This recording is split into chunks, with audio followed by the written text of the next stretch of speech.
السلام علیکم ګران کتونکو، زه یم ستاسو ورور ستاسو کوربه صدیق صافي. ګران کتونکو، تاسو ګورئ صافي ټي وي. یو ډېره قیمتي او معلوماتي ویډیو چې کوم دی هغه ما ستاسو دپاره راوړې. د چا ویډیو ده؟ د مفتي طارق مسعود صاحب ویډیو ده. مفتي طارق مسعود صاحب ویډیو کړې ده. د چا حوالې سره یې کړې ده؟ د خراسان حوالې سره یې کړې ده چې حضرت محمد صلی الله علیه وسلم د نن نه 1400 سال مخکې چې کوم دی هغه د خراسان حوالې سره چې کوم دی هغه احادیث الفاظ ټکي مبارک چې کوم دی هغه ویلي او پیشنګویي کړې وه چېرې د خراسان نه به تورې جنډې چې کوم دی هغه راوچتېږي. خراسان چې کوم دی هغه د قندهاره پورې څه علاقې دي، مطلب د افغانستان او ایران چې کوم دی هغه په دې کې شامل دی چې دې نه به تورې جنډې چې کوم دی هغه راوچتېږي. مفتی طارق مسعود صاحب چې کوم دی هغه کمپلیټ ویډیو په دې باندې کړې ده. ما سره اوس چېرته ځم د خپل ځان خاصه راځي چې وګورو واورو د مفتی طارق مسعود صاحب د کمپلیټ ویډیو. حدیث سے یہ پتہ چلتا ہے، ہمیں صحیح حدیث سے پتہ چلتا ہے کہ قرب قیامت میں جب مسلمان بہت قسمہ پرسی میں ہوں گے تو خراسان سے لشکر اٹھے گا. خراسان یہ افغانستان اور ایران کا حصہ، اس علاقے کو نبی صلی اللہ علیہ وسلم کے دور میں خراسان کہا جاتا ہے، جس میں قندھار بھی آتا ہے، ایران کا بھی حصہ آتا ہے اس میں. تو یہاں سے لشکر اٹھے گا، مجاہدین لڑیں گے، بہت بڑی تعداد میں دنیا میں جہاد ہوگا کیونکہ مسلمان ظلم کی چکی میں پس کے تنگ آ چکے ہوں گے، اور لڑتے لڑتے حدیث میں آتا ہے اتنی بڑی بڑی لڑائیاں ہوں گی کہ 1/3 مسلمان شہید ہو جائیں گے اس میں، 1/3 مجاہدین جو لڑنے والے ہوں گے، اور 1/3 جو ہوں گے وہ میدان جنگ سے بھاگ جائیں گے، اور 1/3 کو اللہ فتح عطا فرمائے گا. تو جو 1/3 میدان جنگ سے بھاگ جائیں گے، نبی صلی اللہ علیہ وسلم نے فرمایا ان کی توبہ کبھی قبول نہیں ہوگی. جو 1/3 شہید ہو جائیں گے وہ افضل ترین شہداء ہوں گے اس وقت کے، اور 1/3 کو اللہ تعالیٰ غلبہ عطا فرمائیں گے. ایک واقعہ تو ہمیں قرب قیامت میں نبی صلی اللہ علیہ وسلم سے یہ ملتا ہے صحیح حدیث سے. دوسرا ہمیں یہ ملتا ہے کہ قرب قیامت ہی میں مسلمان قسمہ پرسی کا شکار ہوں گے تو تلاش کریں گے حضرت مہدی کو، کیونکہ حضرت مہدی وہ شخصیت ہیں جن پہ تمام نیک لوگ جمع ہو جائیں گے اور وہ مسلمانوں کی میدان جنگ میں کمانڈ کریں گے، جہاد میں کمانڈ کریں گے. تو ان کو بیت اللہ میں تلاش کیا جائے گا. وہ رسول اللہ صلی اللہ علیہ وسلم کی اولاد میں ہوں گے، اور لوگ ان کو پہچان لیں گے، اہل اللہ پہچان کر ان کو اپنا امیر بنائیں گے، اور ان کی قیادت میں پھر لڑائی اور جہاد شروع ہوگا. اور یہ لڑائی جب دمشق میں لڑائی ہو رہی ہوگی تو دمشق میں عصر کی نماز کے وقت حضرت مہدی، میں نے جو یہ کہا کہ دمشق میں لڑائی ہو رہی ہوگی، مقصد یہ نہیں ہے کہ دمشق کوئی میدان جنگ بنا ہوا ہوگا، مقصد یہ ہے کہ وہ مجاہدین کا لشکر دمشق میں ہوگا عصر کی نماز کے وقت. لڑائی چاہے کسی اور میدان میں ہو رہی ہو، لیکن حدیث میں ہمیں دمشق کا تذکرہ ملتا ہے. تو دمشق میں حضرت شام کا تذکرہ ملتا ہے، اور جو قرائن ہمیں ملتے ہیں وہ دمشق کی ایک خاص مسجد ہے. وہ مسجد حضرت مفتی تقی عثمانی صاحب اور مفتی رفیع عثمانی صاحب نے اس کو ہائی لائٹ بھی کیا، لیکن وہ یقینی نہیں ہے، یہ خوب سمجھے، انہوں نے اس کا بھی تبصرہ کیا کہ اس کے بارے میں کوئی یقین نہیں ہے. تو حضرت مہدی عصر کی نماز پڑھا رہے ہوں گے، لوگ امامت میں آپ کے پیچھے کھڑے ہوں گے، یہاں تک کہ مسجد کے مینار پر، آج بھی وہ مینار موجود ہے جس کے بارے میں غالب گمان ہے کہ یہ وہ مینار ہے جہاں حضرت عیسیٰ علیہ السلام نازل ہوں گے. غالب گمان کے درجے میں کہا جا سکتا ہے، ورنہ پھر اسی کے اڑوس پڑوس میں کوئی مسجد ہوگی. میرا اگر شام جانا ہوا تو انشاءاللہ میں ارادہ ہے کہ میں ولاگ میں اس مسجد کا بھی تذکرہ کروں گا، اس جگہ کا بھی تذکرہ کروں گا. لیکن میں پہلے یہ بات بتا دوں کہ وہ 100% یقینی نہیں ہے. ایسا نہ ہو کہ اس مسجد کے مینار پہ چڑھ کے لوگ جو ہے وہ اس کے کوئی مینار کو ہی چاٹنا شروع کر دیں تبرک کے طور پہ. تو عصر کی نماز کا ٹائم ہوگا، حضرت عیسیٰ ابن مریم علیہ السلام فرشتوں کے کندھوں پہ ہاتھ رکھ کے نیچے اتریں گے نماز کے ٹائم پہ، یعنی آسمان سے مینار تک آئیں گے، اور پھر مینار سے آپ کے لیے سیڑھیاں لگائی جائیں گی، سیڑھیوں کے ذریعے مینار سے نیچے اتریں گے اور لوگ ان کو پہچان لیں گے. حضرت مہدی ان کو امامت کے لیے آگے کریں گے کہ آپ اللہ کے ایک پیغمبر ہیں، آپ نماز پڑھائیے. حضرت عیسیٰ علیہ السلام انہی کو آگے رکھیں گے، اور اس طرح کا مفہوم ہے حدیث میں کہ اللہ نے اس کام کے لیے آپ کو ہی منتخب کیا. کیا مطلب یہ امامت اس امت کا حق ہے؟ تو حضرت عیسیٰ ابن مریم علیہ السلام کا جو کام ہوگا وہ جہاد ہے اور یہودیوں سے انتقام لینا، کیونکہ یہودیوں نے اپنے خیال میں حضرت عیسیٰ کو قتل کیا تھا، تو اللہ نے یہودیت ہی کے خاتمے کے لیے اور دجال کے خاتمے کے لیے عیسیٰ ابن مریم کو نازل کیا ہے. حضرت مہدی سے پہلے ہی دجال ظاہر ہو چکا ہوگا. دجال کے بارے میں حدیث میں آتا ہے کہ ہر پیغمبر نے اپنی امت کو دجال کے فتنے سے ڈرایا ہے. اچھا، یہ دجال ایک ایسی شخصیت ہے جس کا یہودی انتظار ہم سے زیادہ کر رہے ہیں، کیونکہ یہودی اس کو اپنے لیے نجات دہندہ سمجھتے ہیں، جبکہ حدیث میں آتا ہے کہ دجال کانا ہوگا اور اس کا خدائی کا دعویٰ ہوگا، اس کے پاس کچھ ایسی طاقتیں ہوں گی کہ مردے کو زندہ کر دے، زندہ کو مار دے. ایک طرف اس کے باغ ہوگا، ایک طرف اس کے آگ ہوگی. جو اس پر ایمان لائے گا اس کو باغ میں داخل کرے گا، اور جو اس پر ایمان نہیں لائے گا اس کو آگ میں داخل کرے گا. اور رسول اللہ صلی اللہ علیہ وسلم نے فرمایا اس کی جو آگ ہے حقیقت میں وہ جنت کا باغ ہوگا. اور اس کا جو باغ ہے حقیقت میں وہ جہنم کی آگ ہوگی۔ تو جو نبی کی باتوں پہ یقین کرتے ہیں وہ دجال کے فتنے سے محفوظ رہیں گے۔ اور حدیث میں سورہ کہف کی بھی تلاوت کا حکم ہے، جمعے کے دن جو کہف کی تلاوت کرتا ہے اللہ اس کو دجال کے فتنے سے محفوظ رکھتا ہے۔ اب آپ دیکھیں یہ سورہ کہف میں ہی قیامت کی علامات کا تذکرہ ہے نا، تو شاید اسی وجہ سے کیونکہ جو سورہ کہف پڑھتا رہے گا وہ یاجوج ماجوج کے واقعات بھی پڑھتا رہے گا اور اللہ کی قدرت کے واقعات بھی پڑھتا رہے گا، تو دجال کے فتنے سے اللہ اس کو اس برکت سے بچا کے رکھیں گے، فتنے سے محفوظ رکھیں گے۔ تو وہ ایسی طاقتیں دکھائے گا، بے وقوف لوگ اس پہ ایمان لے آئیں گے۔ حدیث میں آتا ہے کہ کانا کبھی بھی خدا نہیں ہو سکتا، یعنی اس کی تو ایک آنکھ ہوگی نہیں، لیکن بے وقوف لوگ اس کے یہ کچھ ظاہری کمالات دیکھیں گے، یہ نہیں دیکھیں گے کہ یہ تو شکل بھی اس کی اچھی نہیں ہے، یعنی خدا کم از کم جمال والا ہوتا ہے نا، یہ تو ہے بھی کانا، اور اس کے بڑا بڑا کافر بھی لکھا ہوا ہوگا واضح طور پر جس سے پتہ چلے گا۔ لیکن احمق اور بیوقوف لوگ جیسے روحانی عاملوں کے کچھ شعبدے دیکھ کر ان پہ سے متاثر ہو جاتے ہیں نا، روحانی عاملوں کے شعبدے دیکھ کے، تو ایسے ہی دجال کے شعبدے دیکھ کے متاثر ہوں گے۔ تو بہت لوگوں کو، خلقت کو، بہت بڑی امت کو گمراہ کرے گا دجال، اہل اللہ کو اللہ تعالیٰ اس کے فتنے سے محفوظ رکھے گا۔ پھر حضرت عیسیٰ ابن مریم جب نازل ہوں گے تو وہ دجال کو قتل کریں گے۔ حدیث میں آتا ہے کہ نیزے کے ذریعے گھوڑے پہ بیٹھ کے قتل کریں گے۔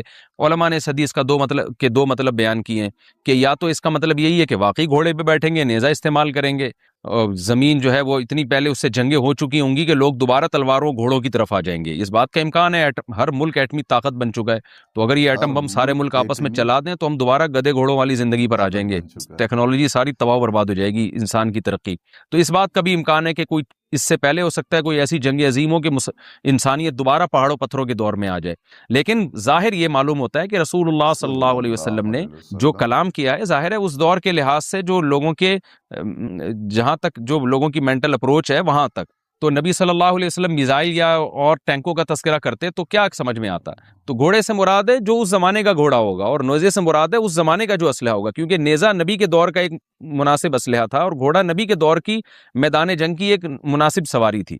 تو اس سے یہ بھی پتہ چلتا ہے کہ ہو سکتا ہے عیسیٰ ابن مریم نیزے کے بجائے کوئی کلاشنکوف کا استعمال کر لیں، تو یعنی وہ نیزہ جو ہے وہ اس کلاشنکوف کی یا جو بھی اسلحہ اس وقت حضرت عیسیٰ ابن مریم استعمال کریں گے اس کی ایک تعبیر ہے، تو اس کا بھی پورا امکان ہے۔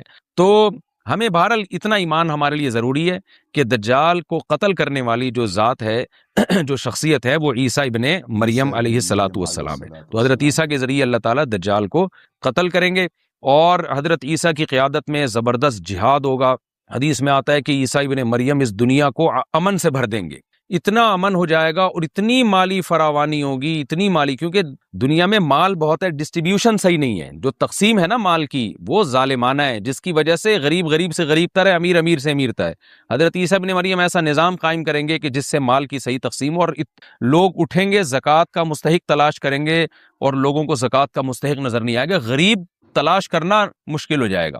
یعنی ایک آدمی، حدیث کے مفہوم ہے کہ زکوٰۃ لے کے گھومتا رہے گا اور اس کو کوئی غریب نہیں ملے گا، اتنی مالی فراوانی ہو جائے گی۔ پھر ترمذی کی روایت میں آتا ہے کہ اللہ کی طرف سے برکتیں ایسی نازل ہوں گی کہ بڑے بڑے انار پیدا ہوں گے، بڑے بڑے انگور پیدا ہوں گے، زمین اپنی برکتیں کھول دے گی، اور حضرت عیسیٰ علیہ السلام خنزیر کو بھی دنیا سے ختم کر دیں گے، خنزیر کی نسل کو ختم کر دیا جائے گا، وَيَضَعُ الْجِزْيَةَ، اور جزیہ کا نظام ختم، اما الاسلام و اما السیف، یا تو تلوار یا اسلام، اس کے علاوہ نہیں۔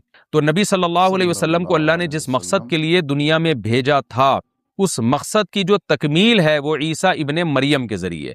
باقی اس میں حکمتیں کیا ہیں، اس پر میرے الگ سے بیانات موجود ہیں کہ اللہ نے حضرت عیسیٰ ابن مریم کا انتخاب کیوں کیا اس کام کی تکمیل کے لیے، اسی امت میں کوئی کیوں منتخب نہیں کر لیا، یا یہ کہ پیغمبر صلی اللہ علیہ وسلم ہی کے ذریعے پوری دنیا میں اسلام کو غالب کر دیا جاتا، اس میں کیا حکمتیں ہیں، اس پر میرے الگ سے بیانات موجود ہیں۔ ابھی تو میں کوشش کرتا ہوں کہ تفسیر سے میں جو ٹو دا پوائنٹ بات ہے اس سے یہاں اس لیکچر میں نہ ہٹوں۔ تو اسی وقت میں حضرت عیسیٰ ابن مریم اس کو یاجوج ماجوج کو قتل کریں گے اور دنیا انصاف سے بھر جائے گی، اور اللہ تعالیٰ نے جو پیغمبروں کو دنیا میں بھیجا تھا اس کا مقصد کیفیت اور کمیت دونوں لحاظ سے حاصل ہو جائے گا۔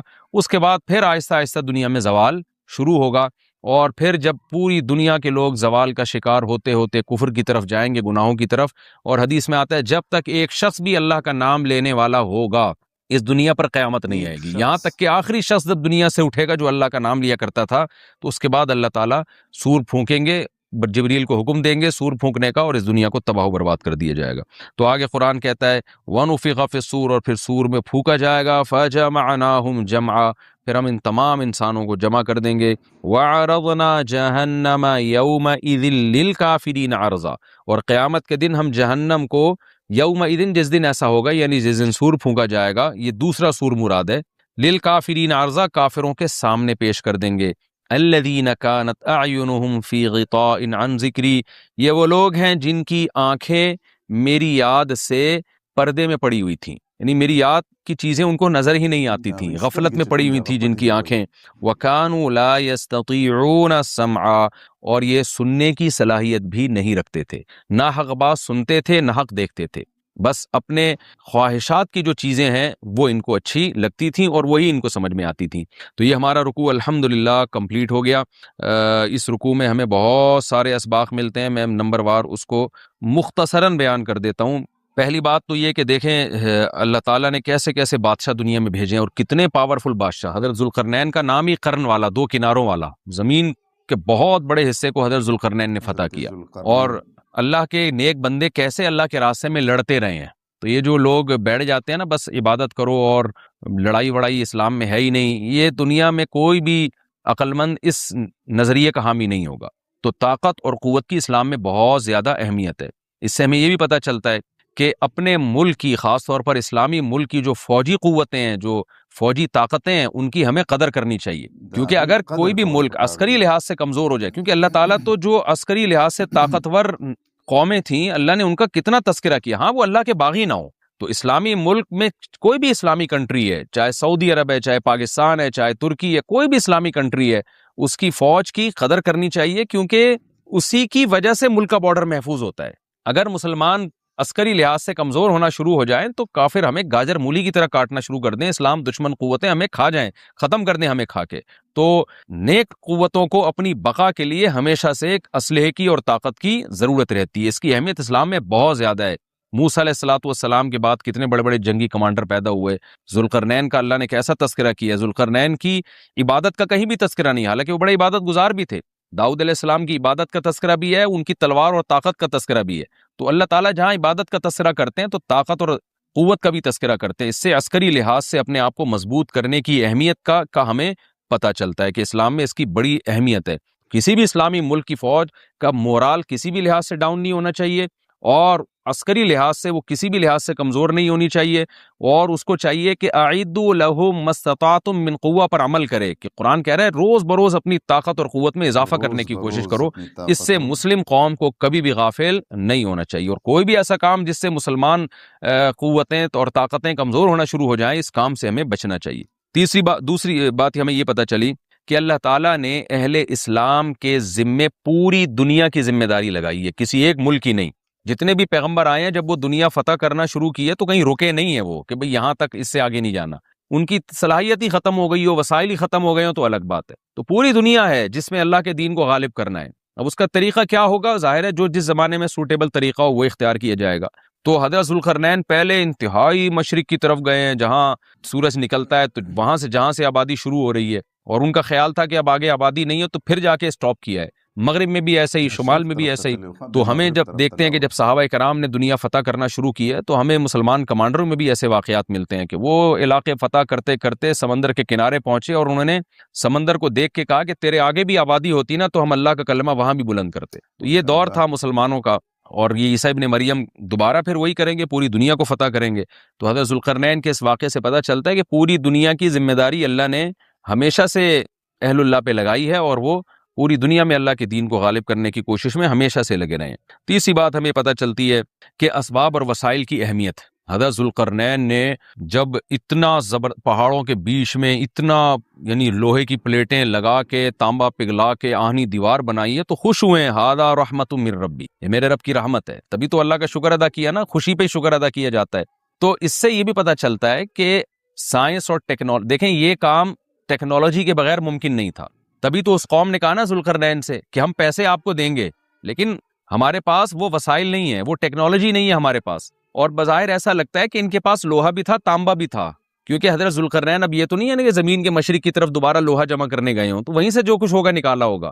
تو وسائل اس قوم کے پاس تھے، ٹیکنالوجی نہیں تھی کہ اس لوہے کو اور اس تانبے کو پگھلا کے دونوں پہاڑوں کے بیچ میں پلیٹیں کیسے بنانی ہیں اور ان کو کیسے ان کے بیچ میں تانبا کر کے کہانی دیوار بنائی ہے، یہ ٹیکنالوجی ان کے پاس نہیں تھی۔ تو اس سے ہمیں ٹیکنالوجی کی ویلیو کا بھی پتہ چلتا ہے. آج مسلمان اس میں بھی بہت پیچھے چلے جا رہے ہیں اور اس کو مذہب سمجھنا شروع کر دیا ہے. یہ بات بھی غلط ہے. حضرت ذوالقرنین نے اتنی طاقت اور قوت کا استعمال کیا اور اتنے زبردست طریقے سے اس وقت جو بھی اس سوٹیبل ٹیکنالوجی تھی اس کا استعمال کر کے 2 پہاڑوں کے بیچ کے راستے کو بند کر دیا اور اس پہ خوشی منائی حضرت ذوالقرنین نے. یہ نہیں کہا کہ بھئی اس سے کچھ بھی نہیں ہوتا, اصل میں تو بس انسان کو چاہیے کہ وہ اللہ اللہ کیا کرے بیٹھ کے, اور یہ کیا اللہ سے بس مدد مانگو, اللہ ہی. یاجوج ماجوج کے بارے میں ان کو کہہ دیتے ہیں ذوالقرنین کہ تم سب رات کو تہجد میں اٹھ کے دعائیں مانگو, اللہ یاجوج ماجوج سے تمہیں بچا لے گا. نہ نہ نہ, حضرت ذوالقرنین نے کہا دعائیں بھی مانگو, یقیناً حکم دیا ہوگا دعائیں مانگنے کا, لیکن ہم پورے اسباب اور وسائل استعمال کریں گے, لوہے کی پلیٹیں بنائیں گے, تانبے کو پگھلائیں گے, اوپر چڑھائیں گے اور اس طرح سے پوری مضبوط دیوار بنائیں گے. آج مسلمان ہاتھ پہ ہاتھ رکھ کے بیٹھ گیا ہے اور وظیفوں میں اور جو ہے بس وہ چند صبح و شام کے وظیفے پڑھ کے وہ سمجھتا ہے کہ ساری دنیا کے سارے مسائل کا حل اس سے ہو جائے گا. ایسا نہیں ہے. آپ کو بہت زیادہ ترقی کرنی ہے, بہت زیادہ اسباب و وسائل میں آپ کو غیر مسلموں سے آگے نکلنا ہے. جیسے کہ قرون اولا کا مسلمان نکلا تھا, تبھی اللہ نے اس کے لیے دنیا میں فتوحات کے دروازے کھولے تھے. تو اللہ ہمارے لیے فتوحات کے دروازے جب ہی کھولے گا جب ہم عبادت کے ساتھ ساتھ سائنس اور ٹیکنالوجی کے میدان میں بھی آگے بڑھنے کی کوشش کریں. اور ہمیں قرب قیامت کی علامتیں بھی اس رکوع میں پتہ چلتی ہیں. ہمارا رکوع کمپلیٹ. گرانو کتن کو تاسو د مفتی طارق مسعود صاحب دا کمپلیٹ ویڈیو چکم دغه تاسو هم کتل تاسو وام ریدله. مفتی طارق مسعود صاحب د وسایلو حواله سره چکم دغه خبرې وکړلې چې وسایل او ټیکنالوجي وسایل چکم دغه مختلف قسم چکم دغه وسایل ملکونو سره پاغه کې فرق څه دی. قدرتی وسایل چکم دغه تیلو ته ویلې شي, هغه ګیس ته ویلې شي, هغه سرو زرو ته ویلې شي, هغه کویلې ته ویلې شي, هغه اوبو ته ویلې شي, هغه زمکه کې چکم دغه مختلف قسم د زمکه چا سره ده. زمکه چکم دغه سعودي عرب کې کتاو چرته وګورو نو هغه سره تیل دی, لکه دا زموږ د پاره یو زنده مثال دی. کتاو چرته وګورو نو هغه سره تیل دی, دا دی قدرتی وسایل دی, یو ذخیره ده ورسره. او به انسانی وسایل چې کوم دی هغه لکه تا سره یو داسې کس چې هغه تعلیم کړی, هغه په سبق باندې چې کوم دی هغه خپېږي, هغه انجینیر دی, هغه ساینسدان دی, هغه مزدور دی, هغه چې کوم دی هغه ټیکنیشن دی, مختلف دا انسانی وسایل دی ته ویلی شي. بل چې کوم دی هغه مادي وسایل دی. مادي وسایل چې کوم دی هغې په هغې کې مختلف چیزونه چې کوم دی هغه راځي چې هغه ته ټچ کولی شي, نو هغې ته ویلی شي مادي وسایل. معدنیات په هغې کې راځي, په هغې کې کارخانې راځي, په هغې کې مشینونه راځي, په هغې کې عمارتونه راځي. نو دا مختلف قسم وسایل چې کوم دی هغه ملکونو سره وي. اوس که تاسو چېرته وګورئ افریقې کې چې کوم دی هغه د ټولو نه په افریقا کې, په اردن کې, په سوډان کې, په دغه ملکونو کې د ټول نه زیات سره زر دي, خو هغه سره ټیکنالوجي چې کوم دی هغه نشته دی. وسایل ورسره ډېر زیات دي, خو د ټولو نه که تاسو چېرته غریب وګورئ دغه د افریقې خلک وي, د افریقې خلکو سره چې کوم دی هغه وسایل شته دی, خو هغه سره ټیکنالوجي نشته دی, هغې په دې باندې کار نه دی کړی. نو په کار دی چې هغه په دې باندې کار کړی وي او داسې خلک یې پیدا کړی وي چې یاره هغه د ټیکنالوجي جوړه کړی وي, خلک یې داسې پیدا کړی وي چې هغه د دې وسایل چې کوم دی هغه راغستی وي او دی په خپل کار باندې راوستی وي. نو د دې وسایلو په کار باندې راوستو دپاره دوی د بار ملک نه بیا مدد غواړي. په دې کې یو واقع چې کوم دی هغه هم داسې هم ویلی, د ذوالقرنین واقع چې کوم دی هغه په دې کې ویلی ده چې یاره جوج ماجوج چې کوم دی پیل حمله چې کوم دی په مشرق باندې وکړو, او بیا مغرب طرف ته چې کوم دی هغه لاړو او بیا یو علاقې ته لاړو چې هلته خلکو ویلي چې موږ د جوج ماجوج نه ډېر زیات تنګ یي. هغه سره وسایلو مادي وسایل ورسره وو, په هغې کې تانبه ورسره وه, په هغې کې ورسره وسپنه وه, خو هغې له چل نه ورتلو, ټیکنالوجي ورسره نه وه, خلک ورسره نه وو, انساني وسایل چې ورته ویلی شي. او هغه انساني وسایل چې کوم دی هغه چا سره وو, هغه ذوالقرنین سره وو. نو ده ورته چې دا اسانه خبره, دومره ګران خبره نه ده. د غرونو منځ کې چې کوم دی هغه د تانبې او د وسپنې چې کوم دی هغه دیوال جوړ کړو, او اوس هم جوج ماجوج چې کوم دی د هغه دیوال نه وروستو دی.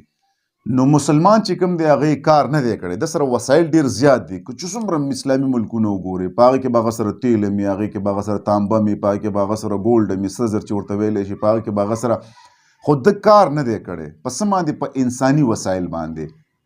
که ده سره چېرته انجینیران وي, ده سره ټیکنالوجي وي, ده سره مختلف قسم چې کوم دی هغه پوهان خلک وي, نو دوی به اټم بم هم جوړ کړی وي, دوی به میزایل هم جوړې کړی وي, دوی به مطلب دی ځکه چې وسایل خو شته دی که نه, خو اصل کې دا دی چې دوی سره انساني وسایل نشته دی, ده سره ټیکنالوجي نشته دی.